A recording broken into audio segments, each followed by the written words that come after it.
Assalamualaikum warahmatullahi wabarakatuh. Balik lagi di podcast Bicara Motif, semua tentang motivasi dan tips dari remaja untuk remaja.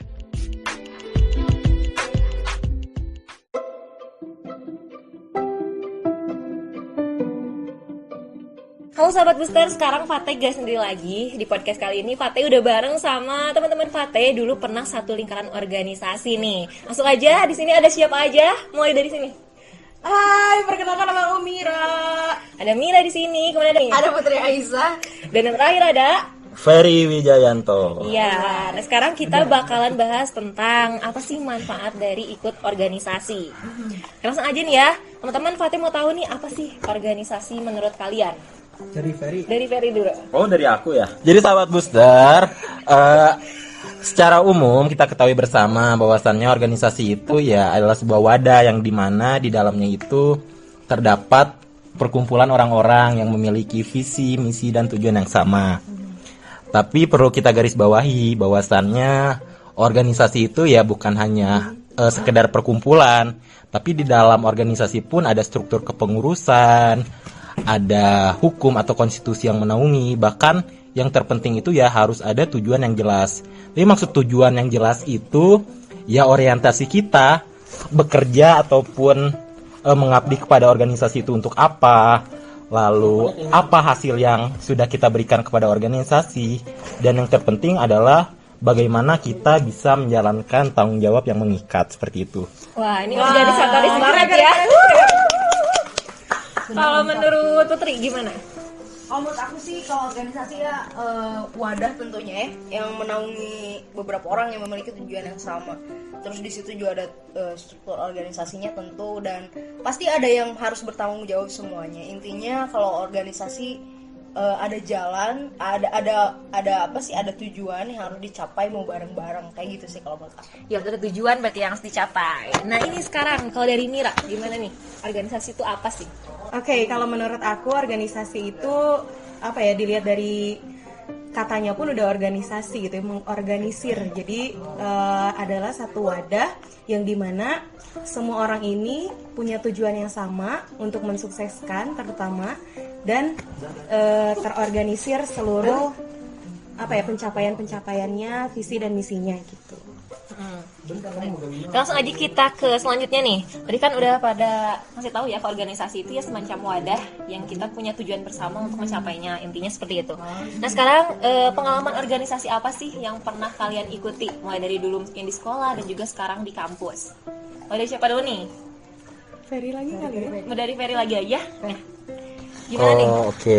Mungkin kalau pengalaman organisasi yang pernah diikuti, kalau SD ya di Brigaup, yaitu Brigade Upacara, juga di Pramuka. Dari SD ya? Keren.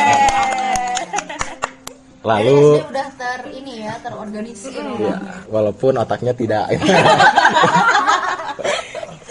Kalau SMP-nya gimana? SMP ikut Pramuka, alhamdulillah juga jadi Pratama Putra. Wah, keren ya. Di SMP 50 Bandung. Oke, kalau di SMA pernah mengikuti OSIS, tepatnya di Sekbi 3, yaitu Seksi Bidang Pembinaan Pendahuluan Bela Negara. Mungkin itu ya, Tefate. Iya, kalau di kampus gimana? Kampus, mungkin kalau di kampus sempat mengikuti organisasi intra dan juga ekstra. Langsung aja sekarang dari Mira dulu. Pernah mengikuti organisasi apa nih, Mir? Organisasi apa ya? Paling kalau dulu jadi ini ya, apa, di kelas tuh selalu jadi pengurus gitu. Pengurus Bendahara. kelas, Ya, pengurus kelas kan itu salah satu organisasi. Karena galak ya? Iya, karena mungkin dipercayai dari SD ya, mungkin dari SD juga udah jadi bendahara, terus SMA juga jadi bendahara, terus ditambah lagi SMA aku ikutan OSIS juga bareng kalian. Dan aku menjabat 2 kali. Yang pertama jadi anggota Sekbi 8, itu seksi bidang persepsi, apresiasi, dan kreasi seni. Masih ingat nih? Ingat banget ya. Sama jabatan keduanya Sekum. pernah jadi sekum. Wih. Weh. Sekarang sering banget saya jadi bendahara ya ini. Tapi itu nggak nyambung. Karena Itu dari nggak SD nyambung. kayaknya. Iya, Dari dari SD SD ya. ya. Terus udah gitu sekarang di kuliah aku nggak ikutan organisasi apa-apa tapi tetap jadi pengurus kelas, jadi bendahara. Iya, benar lagi. Langsung aja nih ke Putri, gimana nih pengalaman organisasinya? Kalau dulu karena Ferry tadi dari SD ya, jadi ngikut dah dari SD. Kalau waktu SD sama ya, kayak ya biasa organisasi kelas kayak gitu, ya ikutan pramuka juga. Terus kalau waktu SMP pernah ikutan organisasi apa ya itu, forum remaja masjid kayak gitu loh. Jadi kayak emang kayak setara juga sama OSIS. Jadi kita ngerti lah gimana orang-orang, tapi secara islaminya gitu loh. Terus kalau SMA ikutan MPH tapi at least kalau kata aku ya, MPH di SMA tuh beda banget sama SMA yang lain. Karena MPH di Mandua, dia SMA aku dulu tuh kayak SMA kita ya. Iya. Itu tuh nyatu banget gitu sama OSISnya. Jadi kita tahu kerja eksekutor tuh gimana. Jadi kita ngerasain kayak gimana, karena pas aku masuk ke kuliah, terus aku ikutan MPM juga yang emang searah sama MPH. Itu at least beda banget gitu, kayak eksekutor ya apa, kita legislator ya legislator, kita nggak tahu kerjaan eksekutor gimana, tapi kita harus ngawasin gitu. Itu kayak menurut aku aneh, tapi ya rata-rata ternyata di SMA lain tuh antara eksekutor dan legislator tuh barengan gitu. Kayak gitu ya. Tadi aku bahas yang di kuliah aku ikutan MPM, jadi apa, legislatornya pusat di kampus, sama kalau di kuliahan tuh kan harus ikutan himpunan ya. Jadi setiap jurusan harus punya himpunan dan itu wajib. Jadi ikutan itu sebagai legislatornya juga, karena akunya udah MPM, jadi itunya harus legislator. Terus juga karena aku seneng radio, jadi aku ikutan radio kampus juga. Keren Mandala. Anak radio guys. Iya, insyaallah. Ya, kalian udah banyak banget nih pengalaman organisasinya dari SD gitu ya. Kalian udah ikut organisasi. Nah, pastinya ada suka duka nih ketika ikut organisasi. Boleh ceritain sama apa sih sukanya tentu ada, dukanya ada. Terus best momennya apa sih di tiap organisasi itu? Aku dulu nih ya. Iya, boleh nih. Suka dukanya ya, sukanya karena kita apa ya, menambah keluarga. Terus udah gitu, emang awalnya kita nggak saling kenal sama teman-teman gitu ya, karena kita beda kelas, beda jurusan, terus juga beda tingkatan gitu ya, karena kita kadang berhubungan dengan kakak kelas dan adik kelas. Makanya sukanya kita menambah relasi gitu ya, menambah relasi teman-teman yang beda kelas tuh, jadinya kita pada akrab gitu. Terus sukanya apa ya, kita kadang ada punya kebanggaan tersendiri ketika program-program yang sudah kita buat, program-program yang sudah kita rancang dari awal itu terrealisasi dengan baik. Terus apa lagi ya? Sukanya dikenal banyak guru. Mana? Dikenal banyak guru gitu ya, jadi agak famous gitu. Tapi ya kembali lagi, kalau organisasi itu bukan karena ingin famous, tapi ternyata kita lihat tuh mengabdi gitu. Kita mengabdi sama sekolah, gimana caranya kita itu bisa apa ya, bisa berguna lah di sekolah tuh. Terus dukanya ya kalau misalkan kita tuh kadang dicap jeleknya karena misal ada salah satu mata pelajaran yang kita tuh nilainya di bawah, terus kok masa anak OSIS gini sih gitu kan ya. Iya. Kok masa anak OSIS kok nilainya di bawah? Ya kan kita punya kemampuan masing-masing gitu ya. Tidak semua mata kuliah, tidak semua mata pelajaran kita kuasai gitu kan. Makanya selalu dicap, anak OSIS kayak gini. Terus kayak teman-teman ada yang ada anak kelas lain atau gimana yang apa ya, ngecap anak OSIS itu apa sih kamu sok pintar, apa sih kamu sok famous gini-gini. Jadi ya kadang dukanya kayak gitu. Ya, sekarang dari Putri deh. Apa aja suka duka ikut organisasi dan best momennya apa nih? Sukanya tuh ya bener kata Mira tadi. Jadi kita jadi nambah relasi juga, jadi ya sedikit famous lah di mata guru atau dosen kayak gitu. Tapi kalau buat dukanya apa ya? Kalau buat dukanya kadang kalau yang aku rasain ya, selain di SMA, yang aku rasain di kuliah, ketika misalnya kita aktif banget di luar, dan pada saat itu kita sedang lagi ngurusin skripsi atau laporan, jadi si dosen itu tuh malah mikir ke kitanya tuh kamu tuh sibuk di organisasi ya, bukan di akademik ya, kamu tuh mau jadi apa? Jadi ngejudgement ke kita yang emang jelek banget. Tapi ibu tuh nggak tahu loh, maksudnya tuh kita pun masih bisa menyempatkan gitu untuk mengerjakan laporan dan tepat waktu. Tapi pandangan dosen yang memang dominan ke akademik itu kayak, kamu nih anak organisasi nggak mikirin akademik kamu gitu. Itu sih sibuk ya. Itu kayak sedihnya itu sih, padahal kita juga nggak kayak gitu Udah juga. ninggalin akademik banget ya. Kayak the best momennya ketika dukanya di organisasi, ketika kita bisa nge-solve itu semua, ada rasa kebanggaan sendiri. Yang susah tuh jadi kita bisa gitu. Ketika misalnya suatu acara yang yang nggak kebayang sama orang itu bisa kejadian sama kerja kita tuh, dan bisa kejadian gitu, dan orang tuh proud ke kita, ih keren banget acaranya, itu tuh jadi kebanggaan tersendiri atau the best moment tersendiri sih gitu. Sekarang dari Peri gimana nih? Suka duka ikut organisasi dan best momennya.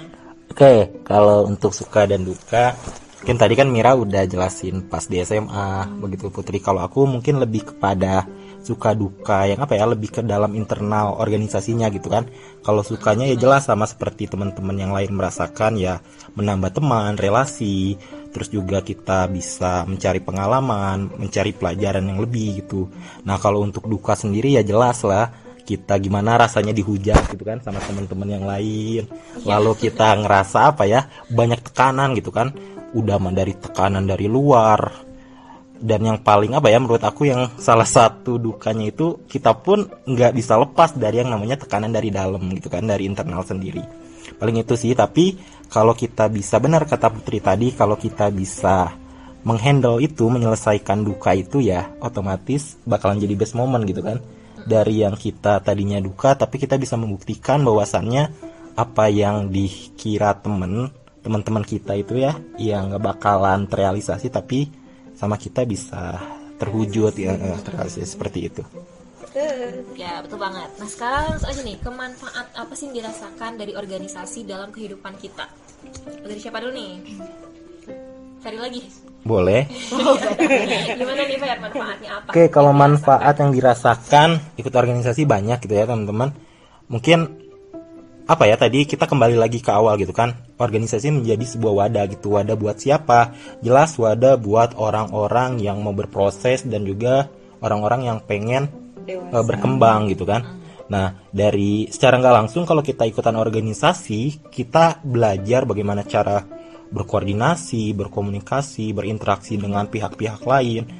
Mungkin ya dari organisasi tadi juga kita bisa belajar berpikir lebih cepat dan juga bekerja lebih keras. Paling itu sih, banyak manfaat. Oh ya, ada satu lagi nih, mungkin yang tidak bisa kita dapatkan di luar gitu.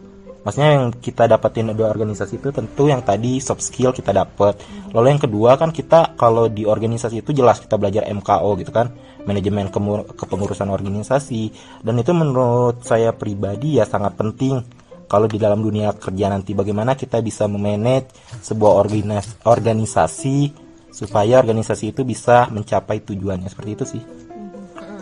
Betul banget. Sekarang dari siapa nih? Aku ya, Putri. Ya. Apa aja manfaatnya nih? Kalau manfaatnya banyak ya, tentunya bisa kelihatan kalau anak organisasi biasanya lebih cakap gitu dalam berbicara di depan orang, terus deep thinkingnya juga, terus cara bersikap dia, cara manner dia ketika di forum atau ketika dia menyampaikan pendapat, itu sih manfaatnya. Terus relasi, tentu anak organisasi pasti punya relasi yang banyak banget, nggak cuma di internalnya tapi di luarnya juga. Terus kalau mau bahas ilmu, dia pasti dapat ilmu banyak. Selain ilmu organisasi ya dia juga ilmu dari pengetahuan dia yang sebelumnya nggak tahu gitu. Kayak misalnya kalau misalnya di anak organisasi karena terbiasa dengan MKO, GBKO, ADART, jadi ketika dia di luar, ketika dia di kantor misalnya udah kerja, udah biasa sama kayak gitu. Jadi banyak banget sih kalau mau dihitung-hitung ya kenapa manfaat dari organisasi. Intinya tuh kalau organisasi bikin kita lebih dewasa dan lebih berpikir cerdas sih. Tapi banyak juga ya negatifnya juga banyak juga, karena mereka berpikir ilmu aku udah tinggi gitu ya.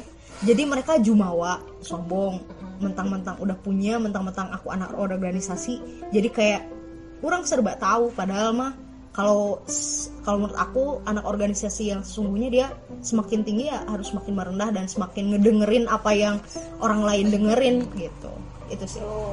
Betul banget. Terus nih dari Mira, manfaat ikut organisasi apa? Manfaat ikut organisasi yang tadinya nggak bisa jadi bisa. Contohnya yang nggak jauh-jauh aja gitu, kayak kalau dulu ya waktu di SMA tuh tiap seksi bidang itu pasti harus bikin proposal dan laporan gitu. Nah yang tadinya nggak bisa nih bikin proposal jadi bisa bikin proposal, yang tadinya nggak bisa bikin laporan jadi bisa bikin laporan. Karena apa? Itu tuh penting banget ketika kita udah dewasa, ketika kita tolong dong buatin proposal, entah itu proposal bisnis, entah itu proposal apa, kalau kita punya dasarnya, kita mengerti itu apa proposal dan laporan, pasti kita bisa gitu. Terus ada istilah-istilah yang kayak kalau misalnya kita bikin acara tuh ada kayak IO tuh apa ya gitu ya. Terus kayak apa ya, peralatan talkie kayak apa kayak gitu ya. Jadi ada bahasa-bahasa yang tidak kita ketahui sebelumnya tapi jadi tahu gitu. Kayak misalkan panggung itu tuh panggung tuh ada semi rigging, ada rigging, ada apa-apa gitu kan. Nah itu sih yang manfaat yang aku dapat dari organisasi. Dan tidak kalah pentingnya gitu ya, kita kalau misalnya kita organisasinya kuat gitu, selepas organisasi itu setelah beres organisasi, tapi kita masih bisa kumpul, masih tetap menjalin silaturahmi, dan kita masih sangat erat kekeluargaannya gitu. Betul banget. Ada tips dari teman-teman mengenai gimana sih cara menjaga nilai organisasi dalam kehidupan saat ini? Mulai dari siapa nih? Satu-satu aja nih tipsnya. Dari Putri dulu ya. Tipsnya tetap harus punya jiwa loyal ya, maksudnya loyal di sini. Jadi kamu tanggung jawab sama apapun itu ya, mau jiwa, raga. Karena kalau anak organisasi dikasih amanah tuh harus tanggung jawab. Jangan cuman nongol doang atau cuman ikutan famousnya doang, tapi harus semuanya harus dikerjain dari A sampai Z, harus dikerjain karena itu tuh tanggung jawab kamu gitu. Kalau kamu misalnya nggak loyal ya bukan anak organisasi berarti. Betul. Yang pertama tipsnya jaga loyalitas ya. Sekarang tips yang kedua dari Mira. Tips yang kedua yaitu masalah manajemen waktu sih, karena dulu tuh kerasa banget waktu di SMA gitu, kita membagi antara sekolah sama organisasi, dan itu tuh harus benar-benar balance gitu. Jangan sampai organisasi kita tinggi tapi ternyata di kelas kita paling bolot gitu ya. Jadi harus menyeimbangkan keduanya gitu. Ya, yang kedua manajemen waktu. Sekarang yang ketiga, tips dari Ferry. Yang ketiga mungkin yang terpenting itu menurut saya pribadi ya, kuat pendirian dan juga kuat prinsip. Kenapa? Karena memang kalau kita biasa di organisasi ya kita memang harus kuat prinsip kita gitu. Kita mau dapat tekanan dari manapun, mau dari depan, belakang, kiri, kanan, ya tetap harus kuat prinsip kita gitu. Kenapa? Kalau kita nggak kuat sama prinsip kita, ya kita nggak bakalan mencapai tujuan yang kita inginkan gitu. Jadi intinya gitu sih, kuat prinsip dan juga kuat pendirian. Ya, betul banget ya. Semoga tadi tipsnya bermanfaat ya buat sahabat Booster. Makanya ini banyak banget tadi. Ya, salah.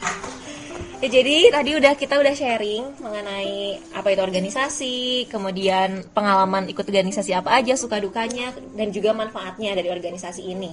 Oke, mau ucapin terima kasih buat Putri, Mira, dan juga Ferry yang udah mau sharing tentang organisasi. Semoga sahabat-sahabat Booster di sana bisa terinspirasi buat ikut organisasi juga. Karena organisasi itu penting kan? Penting ya. Terima kasih. Sampai jumpa di podcast Bicara Motif selanjutnya. Wassalamualaikum warahmatullahi wabarakatuh. Bicara Motives, sahabat Booster.